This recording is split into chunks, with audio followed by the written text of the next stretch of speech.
Welcome to a new episode of the brand called You. Today, I have not one, but three guests and three young millennials who are doing some amazing work in the social sector. Maneet Gohil, Sanchit Govil, and Albin. Welcome to the show. Thanks a lot. Thank you, Santosh. You are founders of a company called Lal10, and Lal10 really comes from the Hindi word lantern, bringing light into the lives of artisans. You're winners of the Forbes 30 under 30, and you had dozens of awards and innumerable recognitions. What made the three of you come together? The idea was started from a hostel room actually around January 2014. Uh, I went to a village where my hometown was there and I was not doing anything good. So my mother pulled me out of the bed and she took me to a self-help group where she was working. I saw 56 women which were making beautiful handmade paper diaries and they're selling it at close to 15 to 20 rupees per piece. I've seen those diaries in Fab India's Pepper Fries at 200 to 50 rupees. I immediately came back to Mumbai where my hostel was there and Sanchit, my other co-founder, was my batchmate. And I discussed it with him and we were immediately intrigued about solving this issue because we realized that the potential was huge. This was the artisan sector in India was the largest employment generation sector after agriculture with 9.1 million artisans. And the global demand was again huge. So that's how we both met and started this. Okay. Albin again then joined. Albin is my school junior. Okay. And I and Sanchit know each other since last 12 years now. So we are graduates from 2007 to 11 from Delhi College of Engineering. Did work for 2 years and then worked for MBA. And then post MBA also we were not able to convince our parents that we wanted to do Lal10 full time, though we started Lal10 in our college. So that then we joined Flipkart, and we didn't tell our parents and moved out of Flipkart to pursue this full time again. Amazing. And that's when Albin joined the bandwagon. And So yeah. hopefully one day when I see you people as billionaires like Bill Gates or someone, you can say you were Flipkart dropouts. Yeah, sure. Yes, I think That's one way to say it. yes, definitely. And Flipkart, the culture in Flipkart was amazing actually. My directors, my peer group, everyone were much more enthusiastic about the entrepreneurship. Correct. They encouraged, they knew about Lal10 up there. Wonderful. Yeah. Wonderful. Any thoughts from the two of you on how you got together or? So, for me, social entrepreneurship in general was something which I was interested in since college days. So, after my college, I did my graduation from IIT Madras in materials, and then I joined this startup called Avanti, which is in education in the social enterprise. And after that, once I was working there, I talked to Maneet about Lal10 and I was very intrigued and I wanted to do something of my own. And when the opportunity presented itself, so I talked to Maneet and Sanchit and then took the leap. And then the three of you came together. Yes. So for me, the biggest inspiration was my father in a way because he is a businessman who's based out of Aligarh and my hometown, and he is involved into a lot of social development activities and community work Okay. in the city, right? So that's something where Lal10 was something which actually gave us both business wings as well as social entrepreneurship wings to do something for the society. That's amazing. So, after you founded Lal10 in college and then you went to Flipkart and then you came on board, how has your journey been? Tell me a little bit about your learnings, your challenges as you've been scaling up. Sure. So I'm a Gujarati, and my father is a first engineer in the family, and I'm the second engineer. Otherwise, the entire family is into business. Again, similar to Sanchit as well, where his family belonged to a business family. Our journey started from the hostel room, wherein we wanted to take up Lal10. We never envisioned that we would need funds or would have to raise investments also to grow. Tell me, how did you decide on the name Lal10? Lal10 came up because we traveled across 22 states meeting artisans which were making beautiful craft products. And as we were meeting them, we found out that the common thing which was across all these villages in all these 22 states was a lantern. Okay.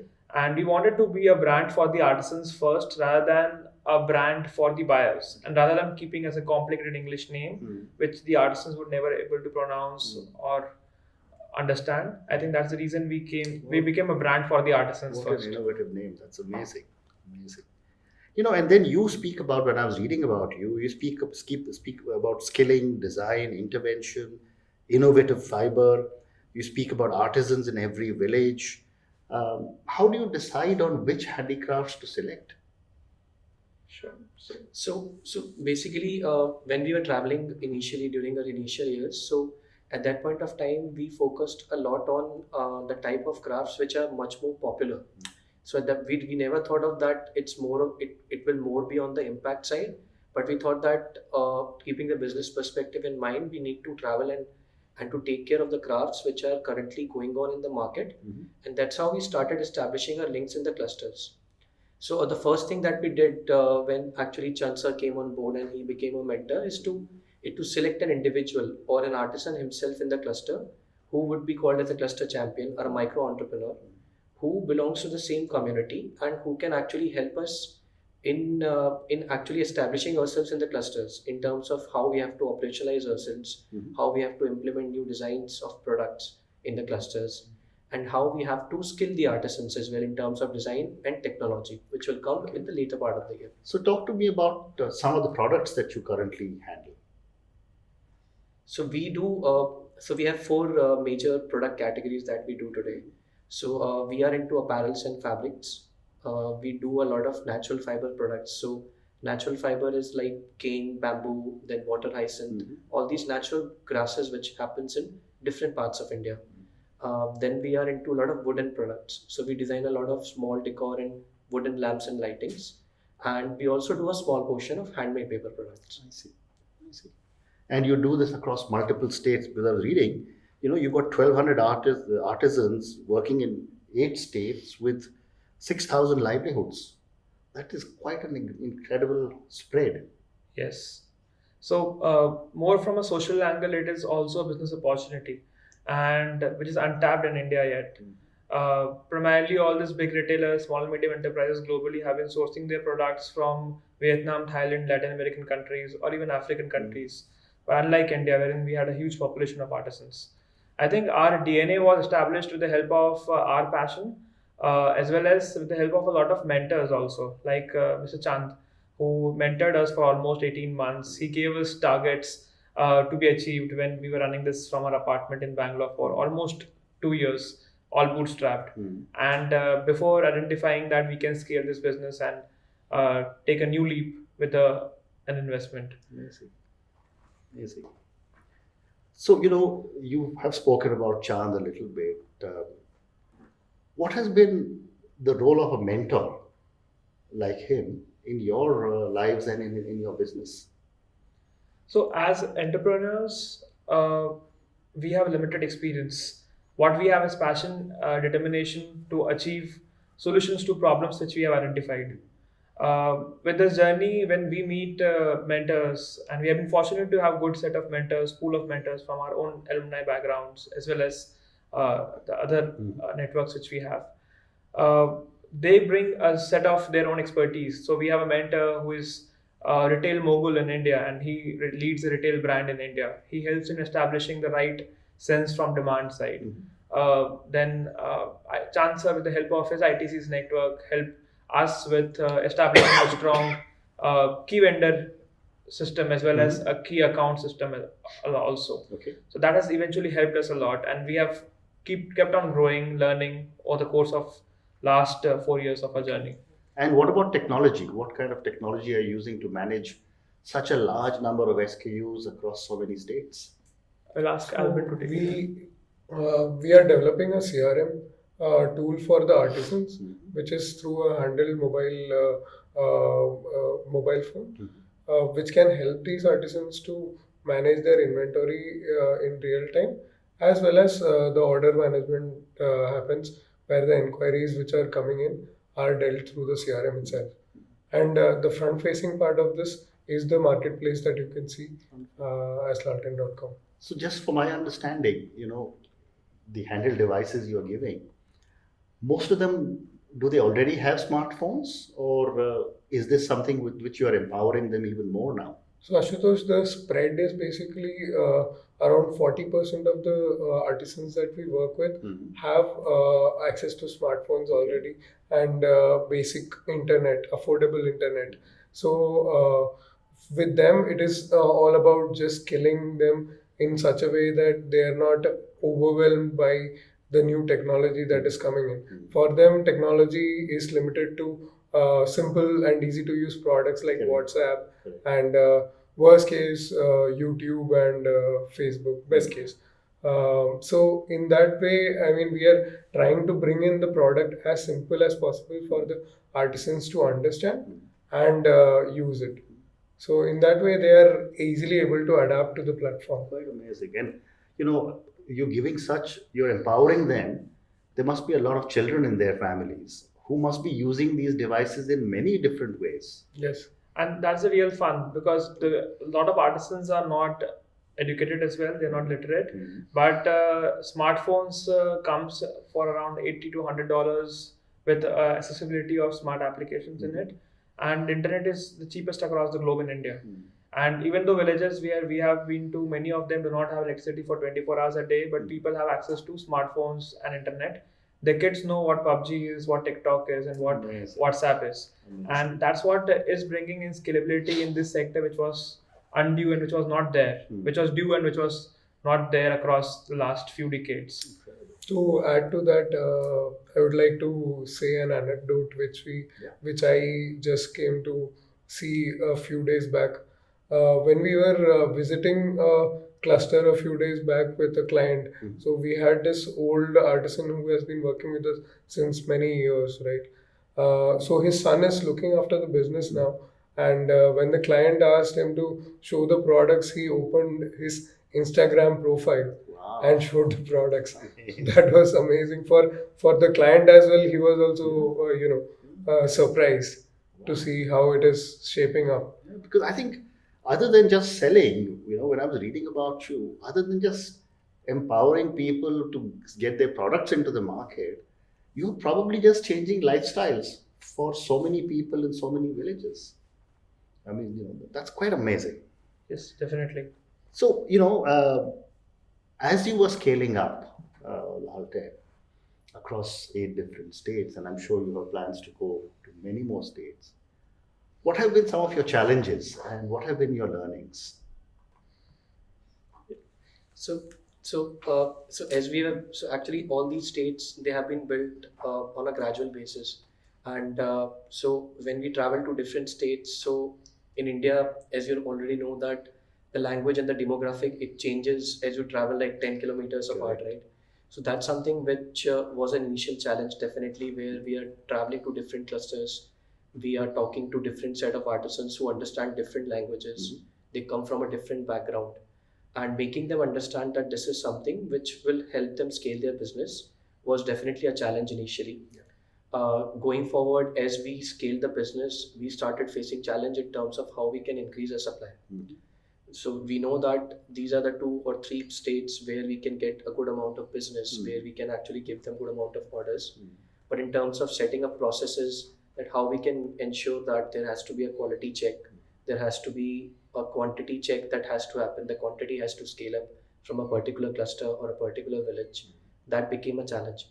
But I think that's something where we are also in a learning phase, where we are establishing few takeaways everywhere and then moving forward. We don't want to grow aggressively and then realize that we have done some mistakes or so something which we could have improved on. That's a very sensible way to do it. And so we are taking that leap cluster and state by state level, where we are establishing certain processes, learning from them, and then moving forward to apply it to a different state or a cluster. So, 2 questions relating to supplies. One is, once you have determined what design you want and what products you want, in a classical sense, you set the production line going. In your case, you tell the artisans, I want 50 pieces of this. And then you're making a commitment further on to say, I will deliver 50 pieces. So the first question is, how do you manage the commitment Does your supplier ensure the commitment is met? And number two, it's coming from all kinds of areas. How do you manage the supply chain to make sure that goods reach you in the condition that you've been promised? I think a key backbone of supply chain is our cluster champions, our micro entrepreneurs. The micro entrepreneurs are youths of 25 to 35 years of age.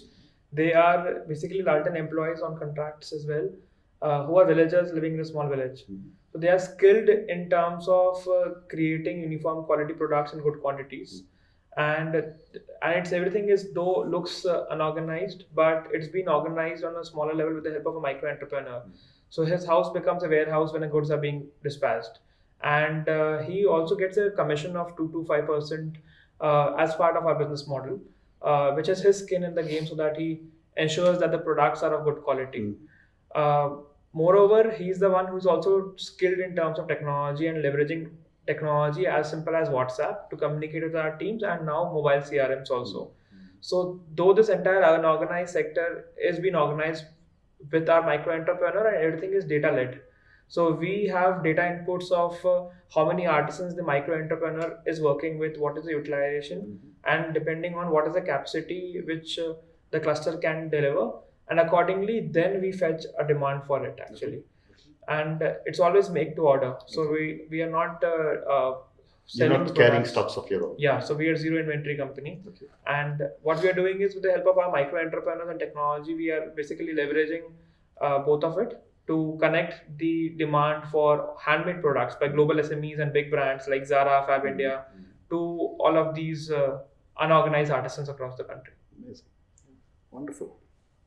I mean, you're actually giving the artisans a voice, and I'm sure you've collected a lot of data which says that lives of those people who are working with you has actually improved. Would that be a correct statement? Yes, definitely. So the lives do not improve the first day actually. If you give them a couple of orders, the lives improves when you make sure that the orders are consistent. While we were in our apartment, we reached out to 22 states. We had a network of almost more than 9,000 artisans with us, with their addresses and with their phone numbers, contact details, and everything, from where we can potentially source. But as we had good mentors, as we grew, they cut down all of our artisans to a bandwidth of 700 artisans, almost by 10%, because the idea was not to give them an order in the month of January and then go back and give them an order in the month of August. But the idea is to give them orders every single day of the year.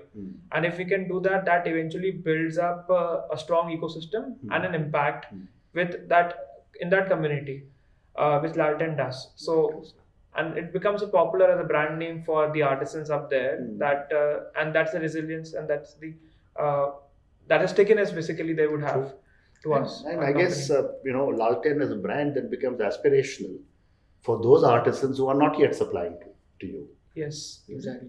and improvement in health education for their kids, because if an artisan can earn every single day of the year, then he can ensure that he can pay fees to his kids school, and if he is getting sustainable income not throughout the year, then he's unsure of the education which his kids can lead to.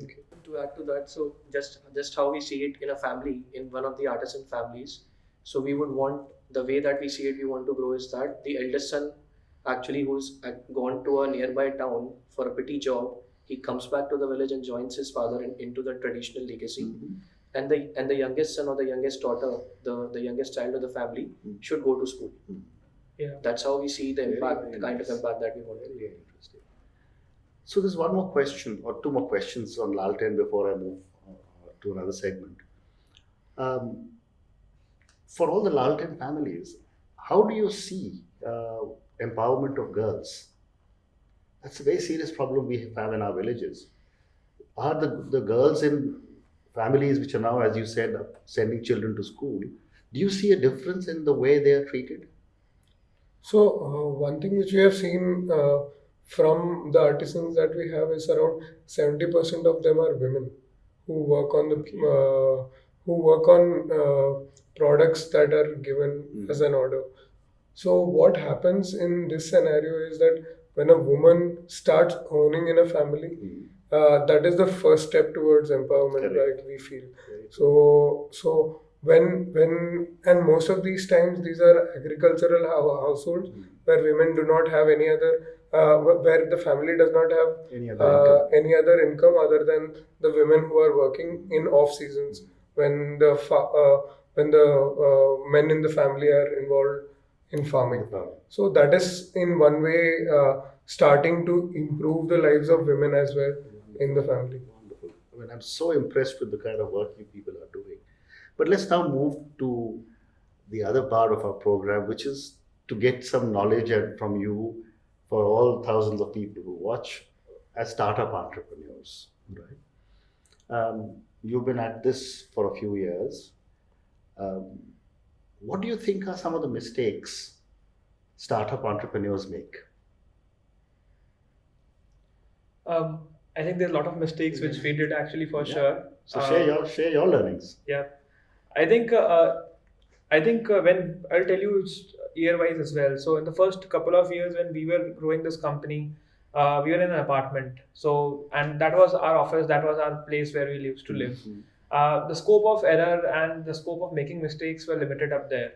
But as we started growing the company with bandwidth of employees which we have today, I think we used to run the company with our passion and diligent determination to tackle this sector and then be the first one to scale it up.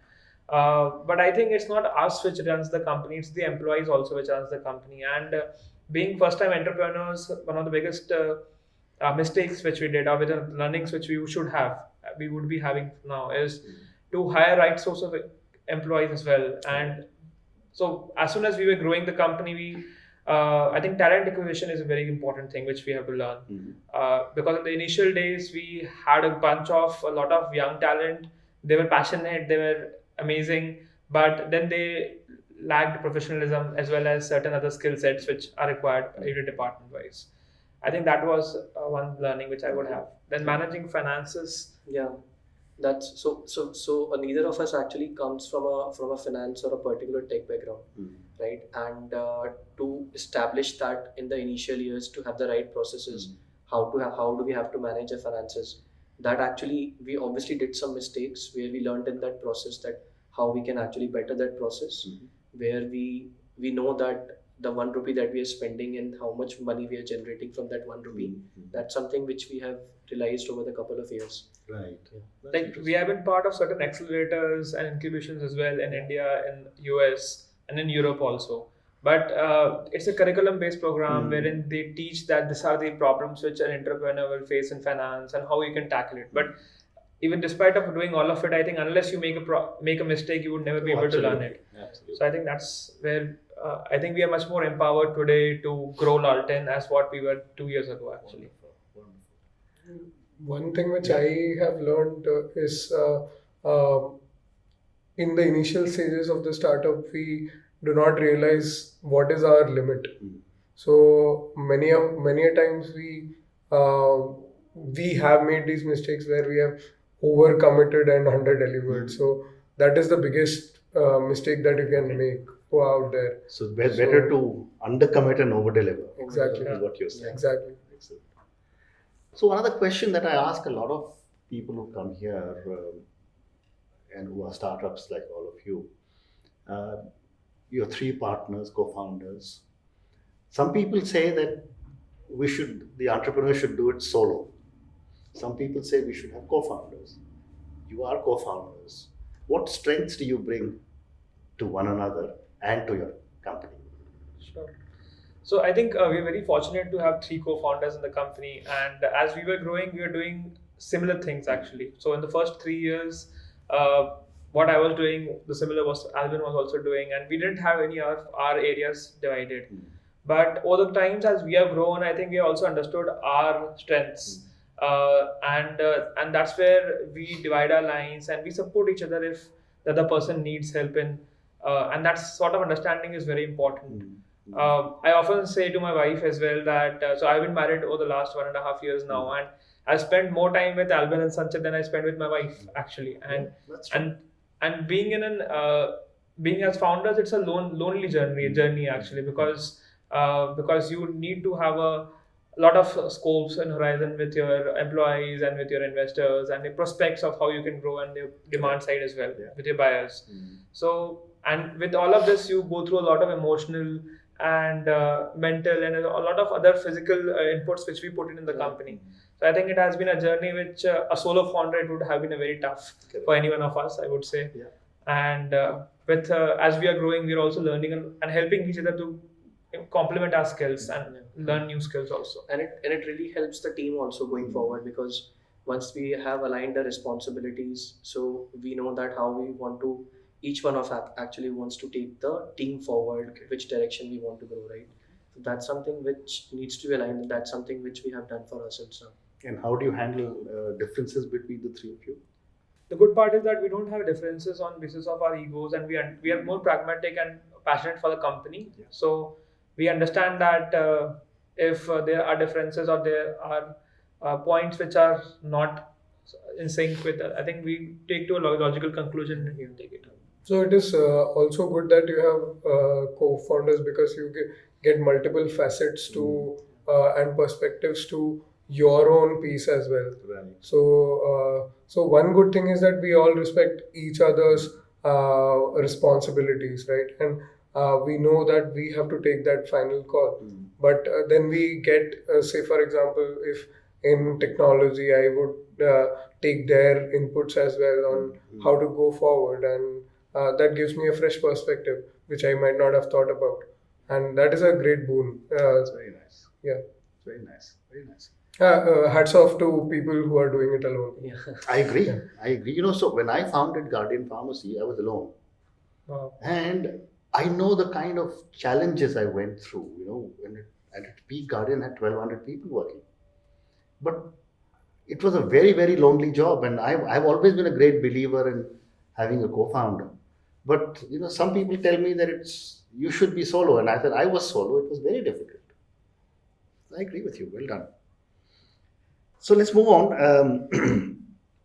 You're still very young, but you're making quite a name for yourselves. When you get so many awards and so much recognition, it must be a challenge to keep your feet on the ground. I'm not very sure about it actually. So I think a lot of recognition has eventually helped us to get a lot of demand. Because it makes a company's name gets visible. I remember that as soon as our Forbes thing came and it was public, then a lot of people recognized us that there's some company like this which is doing a great job with the artisans, and a lot of big buyers across the domestic and international market reached out to us. We had buyers flowing down for or the next 1 to 2 months after it to place orders with us. They were eager to, and I think that way we have encapsulated all of it. In terms of I think we ourselves come from a very humble background actually. So I think we cherish that whatever we have, maybe recognitions, we have earned it, and I think there's much to do actually, because we're just scratching the surface right now. I think we want to take up the sector, bring it to scalability to the next billion-dollar company, because we feel that it is a billion-dollar market up there with $130 billion as the global market demand, and India is just giving $8 billion of it, wherein we have 9.1 million artisans. I think it's huge, and out there a lot of global buyers like IKEA, Walmart, JCPenney, all of them are looking for artisan-led products now, sustainable products also. So why not India actually? So a few more questions. It's a question I ask all my guests. We all fail, and we all have learnings. And then you did mention that you had, in the early days, lots of challenges that you faced. What have been some of your learnings from some of your mistakes? Let's not say failures. So in my business, I think we have become much more diligent now in terms of not overcommitting and under-delivering. And it's about actually under-committing and over-delivering, managing the supply chain accordingly, managing the finances, talent acquisitions are some of my learnings which I have today from Lal10. Okay. And Anything that both of you have to say? Yeah, I think so. We have a common ground here where we have definitely done mistakes in terms of hiring, in terms of our finances, and that's something where we are now setting the foundation right, so that going forward, because we're now in a stage where yes, people actually do look up to us a lot in Yeah. terms whether it's a client or an investor or a mentor, and we have to make sure from ourselves that we are getting that foundation right.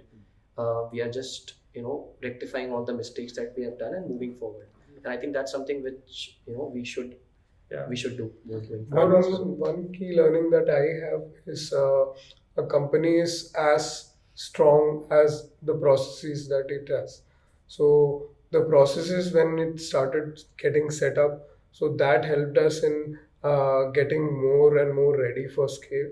So the problems that we had when we had started to grow up in the initial stages started to get rectified once we started to set up processes for each and every different operations that we had. So that is one key learning that I have to share. I think building up a strong culture is also something which is a good learning for us, because being first time entrepreneurs, we tend to do a lot of mistakes in setting up a right culture, with a lot of pressure with the demand and a lot of pressure with the supply as well, when we are working on a supply constrained sector right now. So I think that culture is something which definitely we would have to learn a lot, setting up a good culture. So thank you very much. I think it's been an absolute pleasure speaking to all three of you. And I sincerely hope that sooner than later I'm going to see Lal10 in one of the unicorns, to read about you and I say, well, I spoke to them as well. So good luck to all of you and God bless you. Sure. Thank you. Thank you. Thank so you, much. Ashutosh, for this. Thank It's a you. pleasure to be here. Thank you. Thank you for listening to the Brand Called You podcast. Be sure to visit tbcy.in to join the conversation, access show notes, and discover fantastic bonus content. You can follow us on YouTube, Twitter, Facebook, and Instagram. Simply search for the Brand Called You. Thank you and see you next week.